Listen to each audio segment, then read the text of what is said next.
Please come to the panel. Please come to the stage, panel. Gordon Black from Adidas, Emma Cranston from Ozone, and Joe Kinsella from Innovid. Please. Yes, you go there and I'll go at the end. Oh, actually not. Oh, great.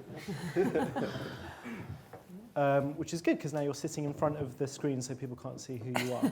So thank you very much. I'm really excited about this. So we're going to get into effectiveness, and I'm excited because I'm going to learn, because I am a journalist who reports on the media industry.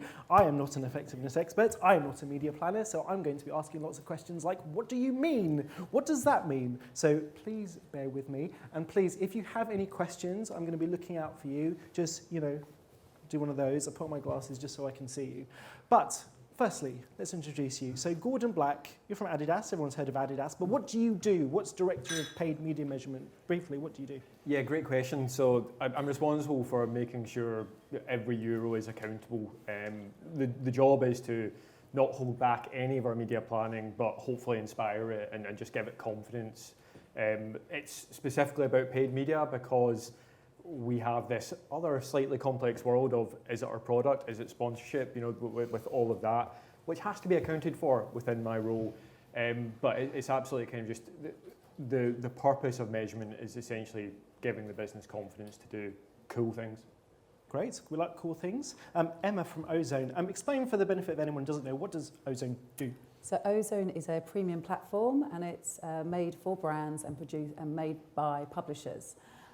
So I'm a client service director, so I've got to make sure that all the campaigns run as amazingly and efficiently as they should, and we're reporting on the metrics that really matter. Good. And Joe Kinsella from InnovidXP. When you call TV squared, what do you do? It's Innovid. It's Innovid. Sorry. Okay. You just put the accent over the I. No, it's all good.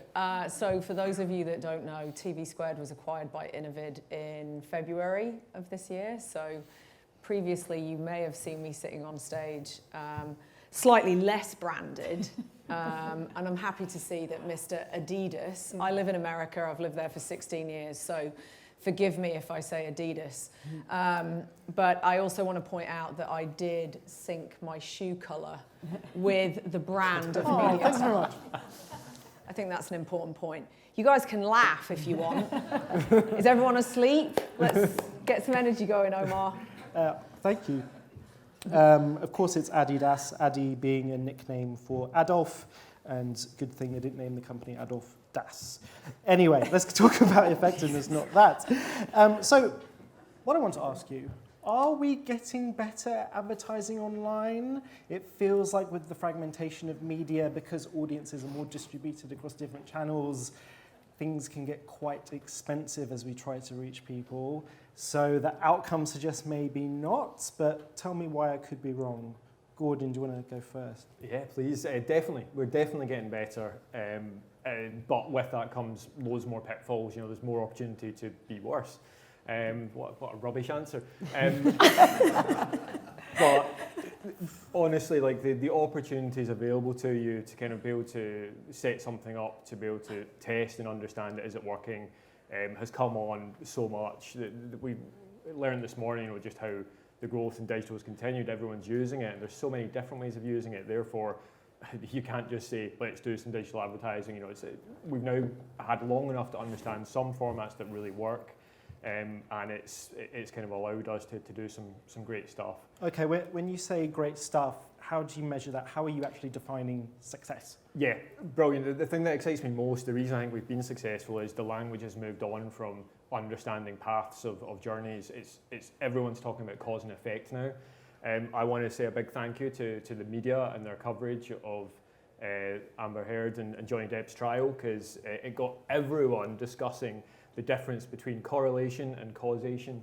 And I loved it, as a nerd, as somebody who's... So I don't know what... I felt like I knew what was happening in that trial, but what are you suggesting? What do you mean? Well, what happened is the evidence of the trial is, Amber Heard had lost out on all of these, a lot of money because she stopped getting roles after certain announcements had happened, but they were able to prove that, those did not actually even correlate, let alone have a causal effect. Right. It seems not everyone got caught up in this. I'm disappointed. Interesting angle. Let's not willfully talk about that. So we should learn from Amber Heard when it comes to good media effectiveness, media planning. We should learn from that trial of with great power and intelligence doesn't always come conclusive outcomes. Because the reality is, it's like these are experts that are paid more than I'll ever dream of, that don't understand these things and misuse data to make their argument. All of us in this room can do that. But what this has kind of got everyone thinking though is the ability to challenge and understand the need to actually prove things, have evidence. Nothing's going to be perfect, but it's now given everyone the right tools to be able to set up safeguards to understand what is and isn't working. Right, okay. Emma from Ozone, I mean, Ozone started a few years ago as this initiative to do digital ad sales, programmatic ad sales for newspaper publishers, premium publishers, and you've added more media owners over the years since you've been growing and growing.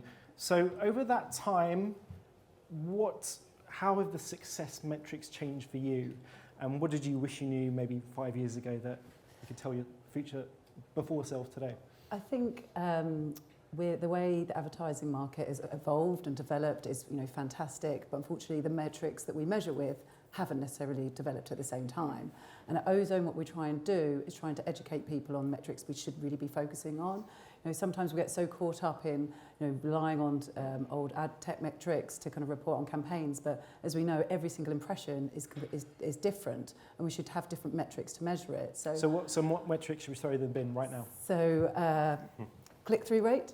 Well, it actually depends. It depends on what your objective of the campaign is. Mm-hmm. Sometimes for some campaigns that might be relevant, but for other campaigns, when you want awareness, maybe it's not. You need to be looking at brand lift. If you want to gain attention, look at attention metrics. And at Ozone, that's what we very much do. We kind of obviously report on the KPIs that our clients set, also give them more as well. We'll provide them a brand lift study. We'll show them how we've moved the dial on brand lift. We launched Ozone Ad Attention Index, which is our way of looking at every single campaign. We'll measure every single impression of the campaign and say how it's delivered in terms of attention. And it's how we kind of package this up, divide an overall index. As I said, it's something that goes alongside what they set as our KPIs. We're just trying to educate people to really move that dial and how they kind of measure our campaigns. It should be based on business outcomes, not on these old ad tech metrics. Hear, hear. Beautiful segue. With no prep or planning. Yeah, that was impressive, Emma. Jo, are you saying that somewhat ironically, or did you? No, I think, TV Squared was probably a little bit ahead of its time. Honestly, we started the company 10 years ago, and it was to measure outcomes and attribution, and people didn't really believe that it was possible, and then we kept doing it. I think so. Maybe just to counter Adidas, yes, we've made huge strides in talking about measurement and attribution and outcomes. The challenge is now becoming everybody, whether it's a Netflix or an Ozone or a Hulu or a Roku or whatever, all want their own, they all want to market their own measurement and outcomes product. And, my argument is always, why do you shouldn't be marking your own homework. You should be trusting in global software technology platforms that are built for scale, that do this stuff all day long. So we've got now with Innovid, creative optimization and the ad server, we're processing so many billions of impressions every single day. My stance is always let us do this. We're really good at technology. You guys, broadcasters, publishers, are really good at content and really good at helping us kind of reach audiences wherever they are. We now need cross-screen, we need omni-channel, we need cross-device. But I think the effectiveness has helped. I think what's hindering us is Apple, Amazon, Walmart, Google. Everyone's telling you about privacy and that they're keeping you safe. They're not keeping you safe. They're using your data to build up their own first-party data so that they can win. They're realizing just how important ad effectiveness is, and they're realising that they need that data to have competitive advantage in the market. So it's a little bit of a balance, and we're seeing more and more, especially in the US right now, they don't want to use IDs anymore, which means all of this deterministic measurement that we've been able to deliver is potentially at risk if the IP address starts to be obfuscated over the next 2 to 5 years. Apple started, Google will probably follow suit. Okay, well this is interesting because as everything becomes more digitized, you could potentially have the back end of all forms of digital advertising all through the same DSP, SSP networks. So are we all moving to a system where, you mentioned standardization, so you know we write a lot about the media leader about the possibility of TV measurement with C-flights, where the broadcasters are coming together to develop common standards. There are initiatives like Project Origin, which is even more ambitious, cross-media measurements. So to your point, Joe, do we actually need to develop maybe international forms of standards that everyone just adheres to? And how are we going to do that in order to reach this effectiveness goal? Yeah, it's a really interesting point. I think there's much more collaboration in the UK and Europe than there is in America. And you know, in America, it's a bit more of a pissing contest between who's got the biggest budget, who's spending the most on the Oscars or the Super Bowl. And therefore who's got the biggest ego. And I liked, I think it was Samir on the last panel said, you know, leave the egos at the door. I think you guys have done a better job of that in the UK. Being said, you know, standardization to me says slow, years, you know, boring. Here's the deal. If we don't fix this, then, you know, people will start to take their money elsewhere and spend it differently in different places. So I think, you know, we've now got probably about 8,000 advertisers on the platform, and many of them are global, and they're using performance and attribution and outcomes as their measure, right?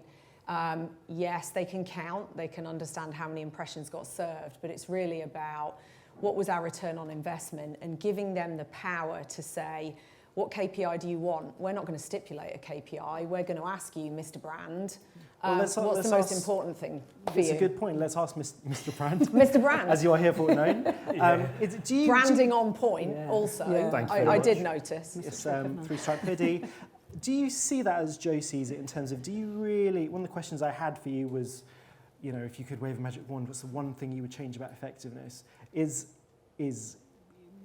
clearly Joe thinks is hot on standardization. Do you see that as the big thing holding you back when it comes to all these different platforms and all the way to optimize on all those different platforms when actually we should just be more of a level playing field? Yeah, I think Joe's point's spot on about the big issue being time, how long it takes with standardization. The other thing as well is a lot of that is we think it's a measurement solution. It's a measurement of delivery solution and reach. It's not a measurement of outcomes, and ultimately outcomes is all that matters, which is why kind of like, yeah, we should continue to invest. We need to solve these problems, and by exploring it, we'll learn a lot and do things. But ultimately, everybody does need their own unique solution to determine their own outcomes and their own success. So I'd say that's kind of the biggest thing for me is don't get caught up on these slow-moving things that might improve some of the quality of data sets. You need to focus on proving it for yourself. And I think that's a really good point you made as well about, you know, everyone marking their own homework and everything. Like that is definitely an issue. There's a big question of trust.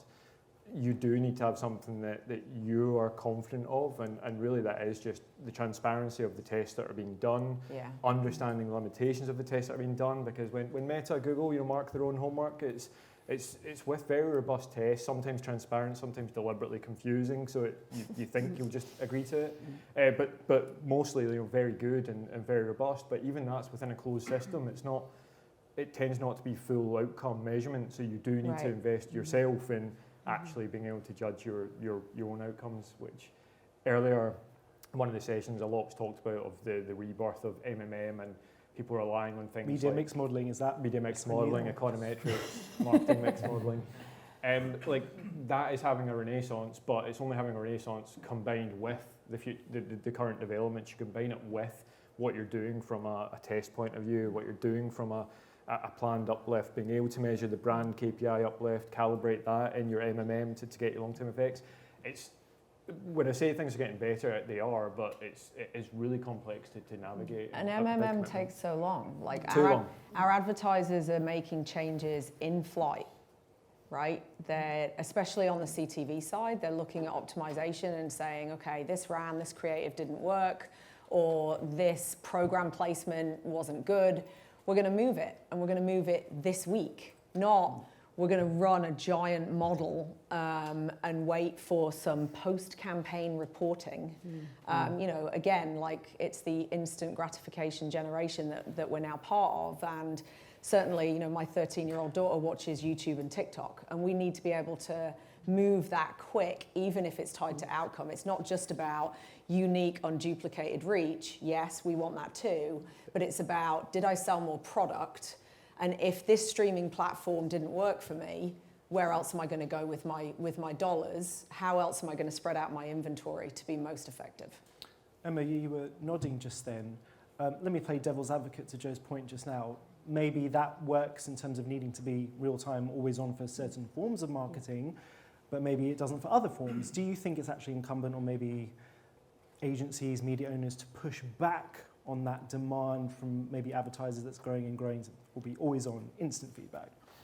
It's a combination, really. It depends what they're trying to sell and what they're trying to achieve. I think we need to be pushing and asking, you know, if they want to know exactly what's going on, it's good to be kind of report on what's going on in their campaign throughout the campaign, so you can make those adjustments. But also having a review at the end of kind of like what happened at the end is really important too.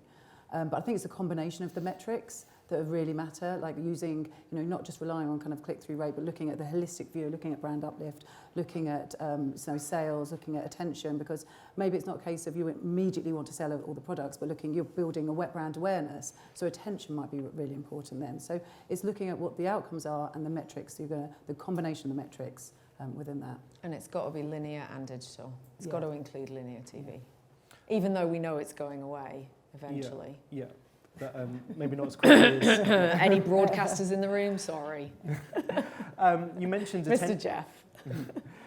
You mentioned attention just now as well. I mean, we've had so much discussion this year, it feels like, about attention marketing, attention measurements, whether we can get to, you know, a tradable currency in the future. What's your view on that, Emma? I think that'd be great. I mean, a tradable currency. Why would it be great? It would, because then you're kind of looking at attention. It depends again on the campaign, on what you want the campaign outcome to be. But I think, you know, looking at attention, looking at Ozone, where we know that gaining that consumer engagement, you get that attention. So being in those environments, we definitely see the effectiveness. And actually, we're seeing in performance as well. We're seeing actually across all of our formats that we see we're outperforming all of our benchmarks because we're in these premium environments, gaining that consumer attention. So yes, we can move the dial to, because we can measure attention as well. Maybe there is a place like in the future we have an attention economy too. But again, it depends on the outcome. Is that an exciting prospect for you as an advertiser, Gordon? I mean, you made a face, no? Yeah, definitely. It's like I'm very much of the belief like kind of not all reach is equal, and anything that kind of gives us a metric to be able to test that is definitely a good thing. But the nervousness I have is that, you know, you're never going to get, well, never is very, very wrong. We're not close to having kind of buy-in to a universal metric. So once again, the advantage for me is, well, get the metrics that work for you, get something that you believe in, and work to that. So that's the kind of big one. Like it's so valuable. Any metric that's a better reflection of how consumers are engaging with your actual advertising is definitely a good thing. This is one of these things I warned you, this is one of the things I don't really understand. So we had it with viewability, and my concern is, what about with attention as well? Once you create that tradable currency, isn't there a risk that it could be gamed? And we end up with a lot of the mistakes that we had with programmatic in the past. Open question. Absolutely, which is why it's all about outcome measurement, not this intermediary measurement. Like, this intermediary measurement will hopefully get us to outcome measurement. Yeah. Once you have this intermediary metric, you're able to then test and say, well, are we seeing it perform? Are we getting the outcomes that we need off the back of that? But outcome measurement is improved by improving these intermediary measurements. It's all about test and learn. I think if you test and learn along the way, then you got the learnings and become more efficient. Okay. Yeah. Through so much of today's sessions, we've been talking about talent. One of the things we were considering championing for 2023 in the debates we had in the morning was the so-called talent crisis.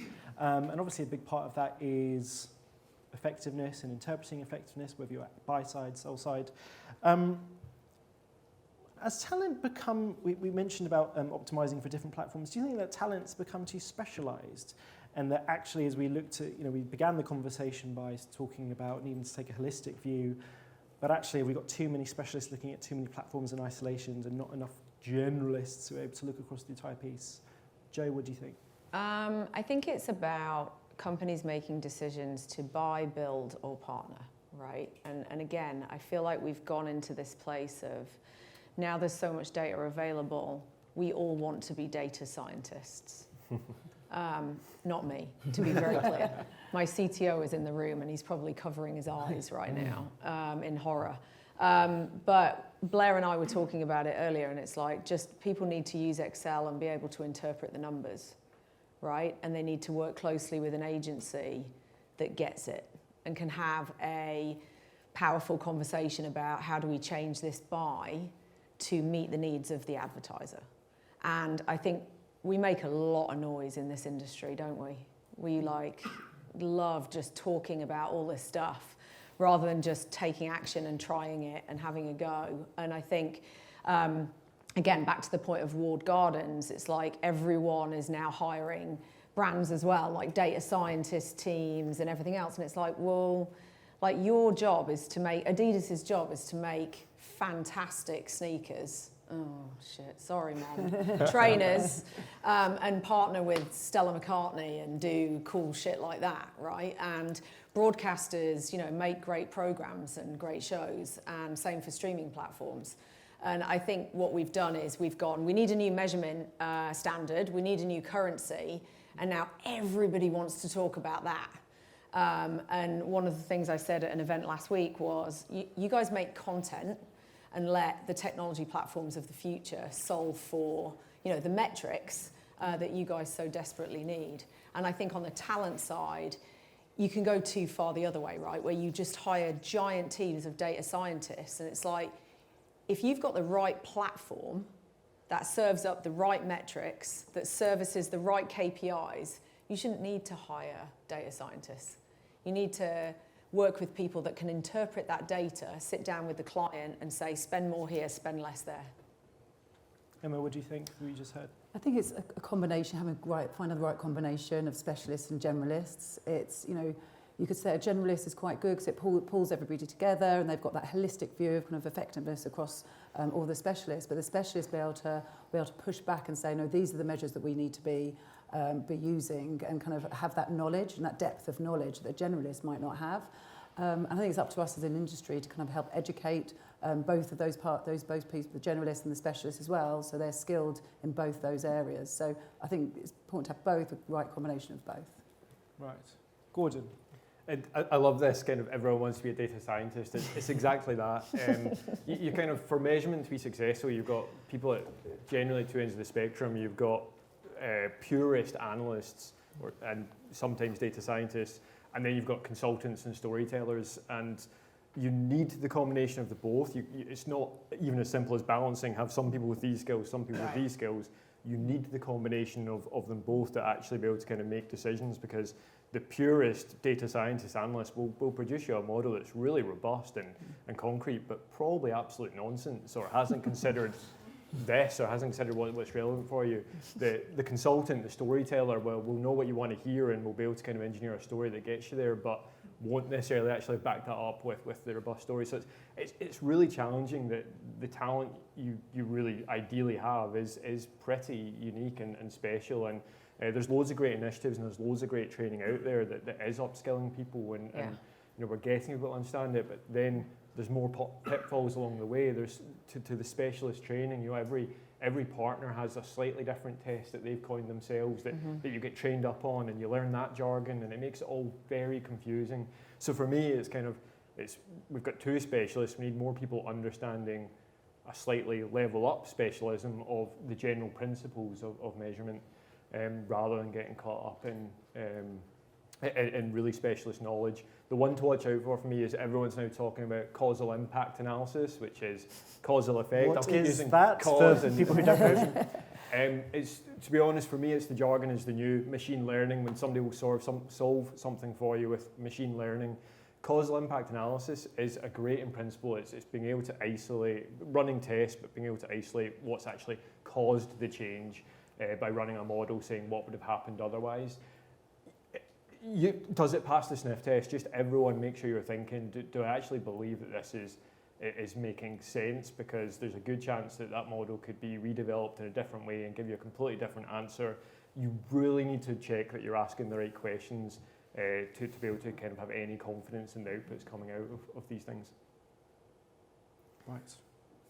Okay, good.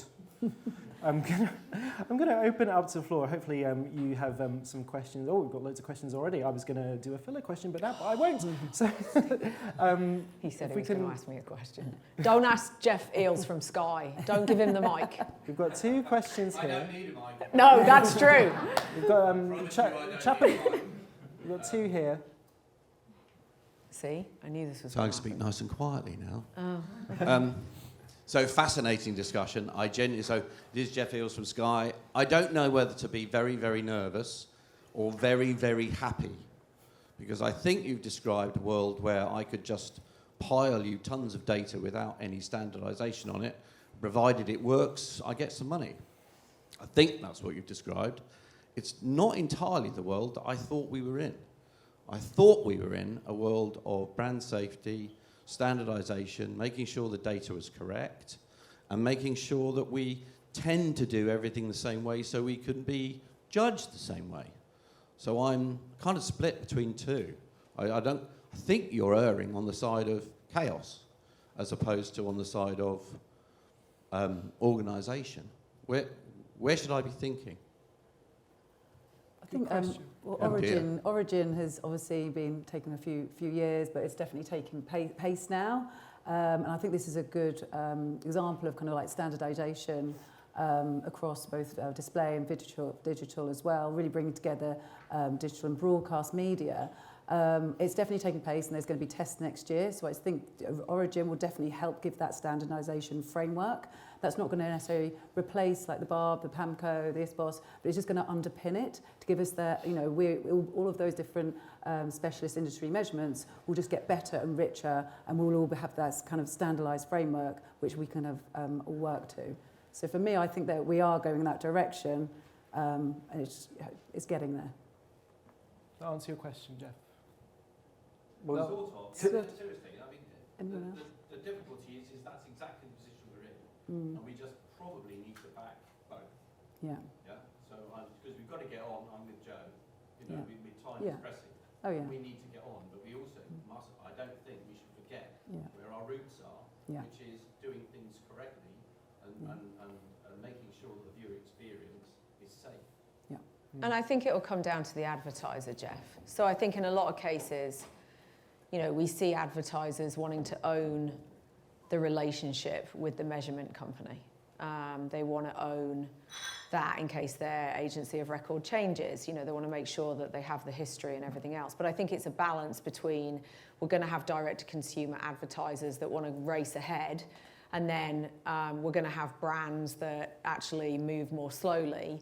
In parallel, we're going to build out those standards you know, as it goes, right, and try and do the best thing for the industry. Certainly what I see in the US is that everyone's pissed off at Nielsen. No one wants to talk about a GRP, and now we've got to create, you know, unicorn, a new currency from somewhere, which, you know, you guys have done a better job of that here than we have. So, you know, I'm not all against standards. I'm just saying we need to do it in parallel. It'll come down to a particular advertiser, depending on if they care about standards for their business. But actually, what we see is once people see the results, they're like, okay, I'm happy with this. Let's keep going. Yeah, interesting how there was never a Barb version in the US. It's interesting. Yeah. Chap there in the deep red shirt has a question, and then there was one over here as well.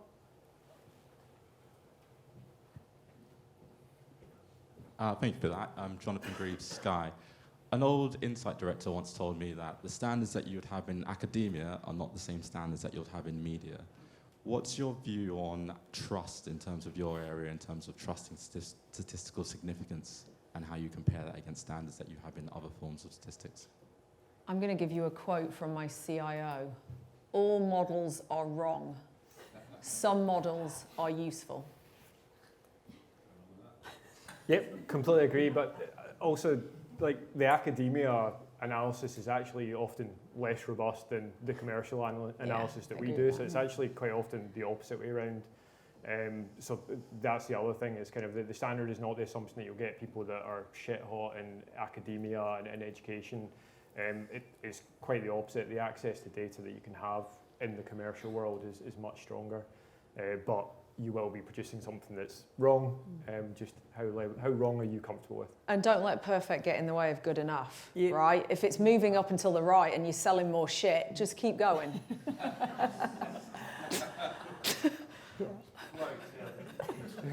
Perfect, thank You're you. shaking your head. Sorry, the questioner, you were shaking your head just now. Does that mean you I was disagree? shaking, I was agreeing, yeah, I was agreeing. Okay. Especially the selling more shit. There's a question from the man in the white t-shirt here. Please do raise your hand if you have a question. Hi, Curtis Weir from Publicis Media. Question about attribution. What credit do you attribute to media agencies in improving effectiveness and making media work harder than ever? Come on, be candid. Come That's on. a leading question. Depends on the agency. We have amazing agency relationships with Publicis at Innovid. Some agencies are the bane of my existence. Which ones? Oh, couldn't possibly comment. So, and again, super interesting, the difference between the agency relationship in the UK versus the agency relationship in the US. The agency in the UK is considered godlike in its status. And, I can't do that unless my agency says so. And in the US, we have so many more brand direct relationships because they want to own their own data. They want to interact with their own data. And then they bring the agency in and say, you're going to use this platform and you're going to make these optimizations, or you're going to change the audience mix, or you're going to change the platform so that we can get more reach here. So I think it really does depend. I'm not just saying that to avoid the question. Sorry, just to clarify, you don't think either one of those relationships is better? You don't think that the media agency should be kind of guiding the brand? No, my team's here, and if I don't say this, they'll kick my ass. I think brand direct is always better. I think agencies slow down the process, they talk too much, they charge too much money, and they all talk about testing and learning. And let's just execute it. Let's run the campaign, let's measure it, let's see what happened, report on it, and change it or not. And I think media agencies are in a really tough spot, right? Margins get squeezed, they've got thousands of people, they've got literally hundreds of vendor partners that they work with, and they're being pulled all over the place. So I don't envy the media agency, but what I encourage is that there's more collaboration where the brand direct leans in to cross-platform measurement and says, we don't want our media agency stitching all of this together and then presenting us with a PowerPoint at the end of 6 weeks. We want to log into a platform and see, in as close to real time as possible, how our stuff is performing. That has to be the future. I think it's agree to a point, but I think it's the combination of working with our agencies, not kind of against them. We work very much in partnership with our agencies. And yes, there's, the squeeze of talent, especially agency side, so we're there to help them as well. What can we do to help our agencies, to help their clients? So it's very much for us, it's a combination of the partnership between the three of us that's get the most effective results, and also giving them the tools to help them achieve those results as well. So obviously at Ozone, we have the wealth of our first party data, totally unrivaled in market, and we've put this all into the Ozone Ad Manager dashboard, which we give to our agencies and clients so they can see all of our data at their fingertips. And we're not saying if you use that, you've got to buy into Ozone, but obviously that would help. But it was, we're just saying we just want to help them plan help them plan better planning really to get better outcomes, which is obviously what we're all after. Yeah. We've only got a minute left. I want to make sure we get to the questioner here in the cream grey jumper because we're waiting patiently. Thanks. I would go with beige personally. Okay. I I'm Vince from Kantar, so big market research agency. We do a lot of measurement of loads of things. Dan and I specifically in media, and I'm across brand and innovation. And my question comes from that because today's obviously all about media, and we've spoken about things things like attention, speed, platforms like TikTok. You know, we're looking at things for seconds now rather than minutes. But in brand, I consult a lot on thinking about short-term and mid-term and long-term at the same time. And obviously media is generally focused on the shorter term. So my question to the panel, when it comes to short-termism and, you know, in January building or December building your strategy, so Q4 building your strategy for next year, how do you factor in the fact that things are going to change constantly with the media and so on, when you've set out this big plan for 2023, 2025, so on? Want to take that Yeah. danger of moving too slowly? You've got to stick to your principles of defining success, and so to avoid short-termism, it's having the commitment of, if your campaign's goal is to sustain your brand and grow in the long term, you still have to define your success metric as being that brand KPI, and that opens up a whole kind of worms I won't get onto. But for me, it's the thing is just stick to your guns. It's define success and run your campaigns that way. If that means tough conversations of having to postpone things, delay things, or change your ambitions, fine, but stick to your guns and keep defining success. Great answer. Thank you, Gordon. Thank you, Emma. Thank you, Joe. Wonderful panel. Thank you, audience. Very good questions. Really appreciate it. Please do stick around after the break, where we'll get to what the media leaders should champion in 2023. Really looking forward to that too. Thank you very much. Thank you. Okay.